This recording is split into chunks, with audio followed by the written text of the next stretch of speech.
By the time Super Bowl 52 kicks off, you'll have heard every single possible angle and matchup about the game.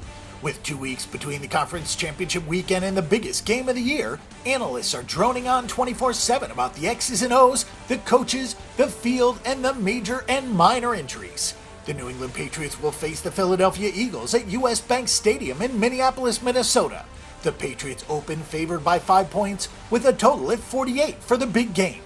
There are a lot of things that don't make a ton of sense about this line.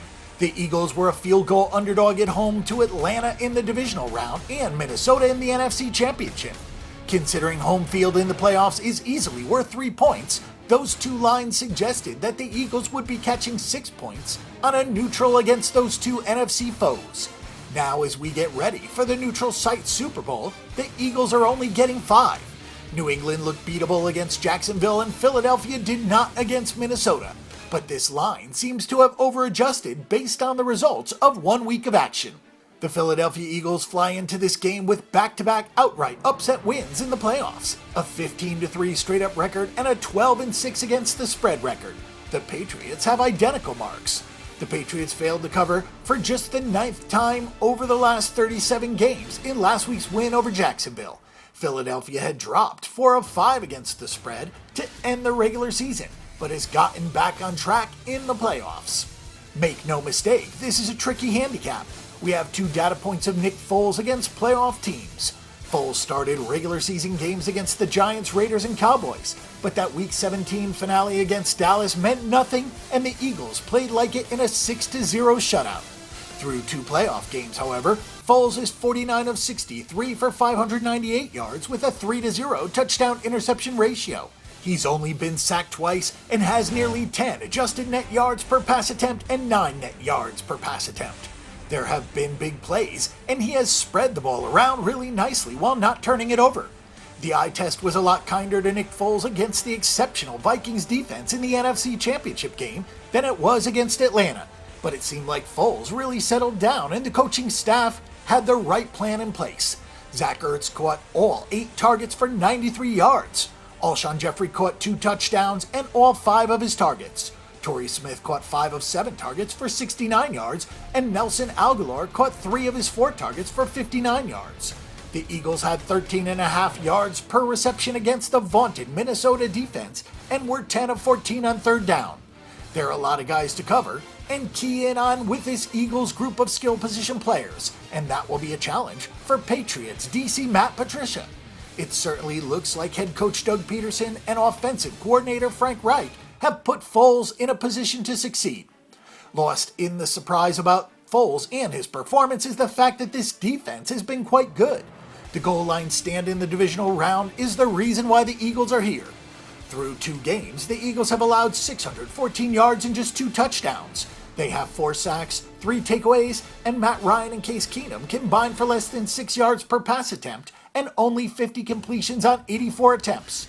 The Eagles did not put up the same big sack totals that teams like Pittsburgh, Jacksonville, and the Rams put up, but they did hold the opposition to a 60.4% completion rate and just 5.1 adjusted net yards per pass attempt. Philadelphia's ability to get pressure with the front 4 and collapse the pocket helped the defense to 19 interceptions and allowed the back 7 to worry about tackling and coverage as opposed to rushing the quarterback. Defensive coordinator Jim Schwartz will have to crack the Tom Brady code in order to help his team to victory, which will be no small task. But the fact that the Eagles can disguise coverage packages and rely on the linemen to interrupt Brady should be a big help, with New England's desire to use running backs in the passing game, and should also mitigate some of New England's strength on those crossing routes. As good as this Philadelphia defense has been, and as much time as there is to prepare, Tom Brady is still going to get his share. Brady was 26 of 38 against Jacksonville and struggled in the first half, but he made plays when he needed to and helped the Patriots overcome a poor effort from the rushing attack. Brady was forced to scramble more than he would like and was sacked 3 times, but he has a couple of weeks to heal those bumps and bruises, and perhaps most importantly, Rob Gronkowski has 2 weeks to come back from the concussion he suffered. Gronkowski is obviously a matchup nightmare and an elite player, but he commands the watchful eyes of both linebackers and safeties, which allows the Patriots to use the middle of the field with the backs and receivers. What should scare Philadelphia is that Brady adjusted and relied heavily on Brandon Cooks once Gronkowski went out, and that softened the defense for Danny Amendola. Brady is simply that good, and that will be a challenge for the Eagles. If they remove Rob Gronkowski from the plan, or Gronkowski's concussion does that for them, they still have a lot of weapons to be concerned with. New England's defense excels at a few key things. For one thing, the Patriots only allowed a 43.8% touchdown conversion rate in the red zone.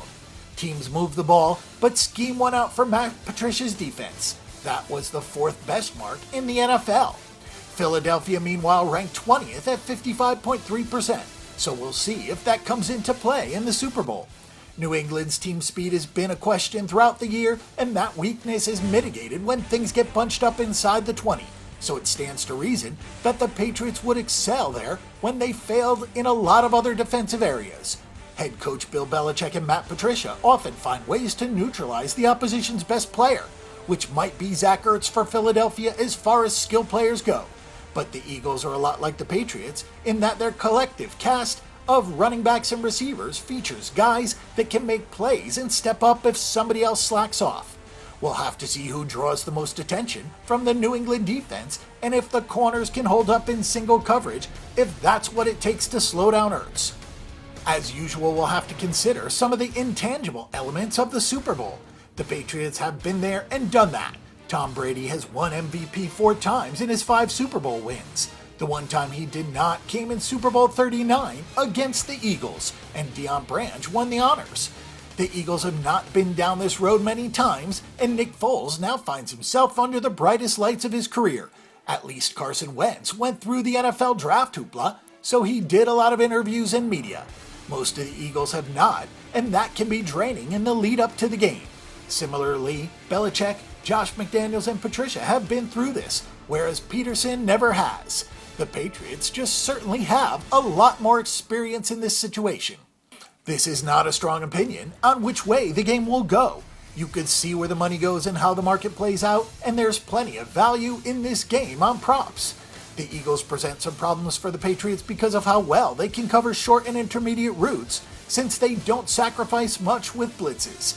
The skill position talent for the Eagles is spread out in a way that should allow Philadelphia to have success against a slower New England defense. If this line closes at 5.5 or higher, it will be the largest Super Bowl spread since 2009, when Pittsburgh failed to cover against Arizona as a touchdown favorite. Dating back to 2008, the underdog is 8-2 against the spread, with New England winning as a pick'em in Super Bowl 49. That may or may not mean much this time around, and it isn't the largest of sample sizes, but favorites typically are inflated a little bit with the expression of heavier volume on the public team. So far, our pick and prediction will be for the Philadelphia Eagles at +5, +5.5, or perhaps more if this line continues to move up.